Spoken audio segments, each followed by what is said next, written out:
আপনি কি চিরতরে আর্থিক কষ্ট দূর করতে চান? মার্গশীর্ষ মাসের যে অমাবস্যা, এটাকে কি যথাযথভাবে আপনিও কাজে লাগাতে চাইছেন? খুব সাধারণভাবে সহজ উপায়ে কিভাবে অর্থকষ্টকে দূর করা যাবে সেটাও বলব। অগ্রহায়ণ মাস বা মার্গশীর্ষ মাসের যে অমাবস্যা, সেই অমাবস্যার গুরুত্ব কেন এত বেশি, সমস্তটা জানতে পারবেন এই ভিডিওটিতে। স্কিপ না করে সমগ্র ভিডিওটি দেখতে থাকুন। জয় মা, জয় মা, জয় মা, জয় মা তারা, জয় গুরু বামদেব, জয় মা রাজবল্লভী, জয় বাবা তারকনাথ, জয় মা কালী, জয় শ্রী গুরু। গুরু কৃপাহি কেবলম, গুরু কৃপাহি কেবলম, গুরু কৃপাহি কেবলম। আগামী 19শে নভেম্বর, 2রা অগ্রহায়ণ, মার্গশীর্ষ অমাবস্যা।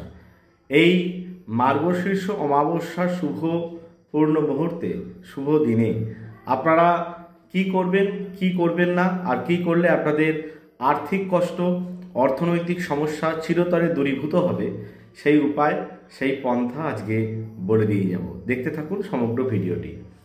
এই দিনে আপনারা নিজের হাতে প্রথমত 3টি কড়ি কিনে আনবেন। এই 3টে কড়ি আপনাদের জীবন বদলে দেবে। এই 3টি কড়িকে আপনারা সন্ধ্যাবেলায় আপনাদের গৃহের যিনি হিতার্থে পুজো পাঠ করেন তাকে দিয়েও করাতে পারেন, অথবা যদি আপনি নিজে ব্রাহ্মণ হন আপনি নিজেও করতে পারেন, অথবা কোনো অভিজ্ঞ পুরোহিত দ্বারা, কোনো সাধক দ্বারা এই কাজ আপনি সমাধা করতে পারেন। 3টি কড়িকে আপনাকে নিতে হবে। এই 3টি কড়ির মধ্যে আপনাকে একটু করে পঞ্চামৃত দ্বারা এটাকে স্নান করিয়ে নিতে হবে।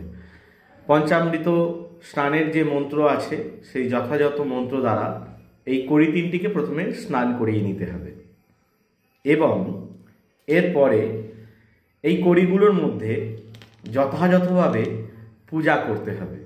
যেমন প্রথম কড়িটি, যে কড়ির ওপরে পূজা হবে কুবেরের, এবং দ্বিতীয় যে কড়িটি থাকবে, এই দ্বিতীয় কড়িটির উপরে পূজা হবে দেবী লক্ষ্মীর, এবং তৃতীয় যে কড়িটি থাকবে, এই তৃতীয় কড়িটির ওপরে পূজা হবে ধনযক্ষিণীর। এই 3টি কড়ির ওপরে 3টে দেবীর যথাযথভাবে যথালব্ধ উপচারে আপনারা পূজাপাঠ সমাধা করবেন। অবশ্যই কড়িগুলিকে যথাযথভাবে পূজার পরে আরাত্রিক করবেন। করার পরে এই কড়িগুলিকে আপনারা নিজ গৃহে নিয়ে গিয়ে আপনাদের যেখানে অর্থ থাকে সেই আলমারিতে বা পার্সের মধ্যে বা আপনাদের ড্রয়ারের মধ্যে আপনারা এই কড়িগুলোকে স্থাপন করতে পারেন, যাতে করে আপনাদের আর্থিক কষ্ট দূরীকরণ হবে এবং অর্থনৈতিক সমস্যা চিরতরে দূরীভূত হবে। আমি শ্রী রাজবল্লভ আপনাদের কথা দিচ্ছি, আপনারা এই ছোট্ট যে পন্থা, এটাকে অবলম্বন করে দেখুন, অবশ্যই শুভাশুভ ফল আপনারা পাবেন। ভালো থাকবেন সকলে। জয় মা তারা, জয় গুরু বামদেব, জয় মা রাজবল্লভী, জয় বাবা তারকনাথ, জয় মা কালী, জয় শ্রী গুরু। গুরু কৃপাহি কেবলম, গুরু কৃপাহি কেবলম, গুরু কৃপাহি কেবলম।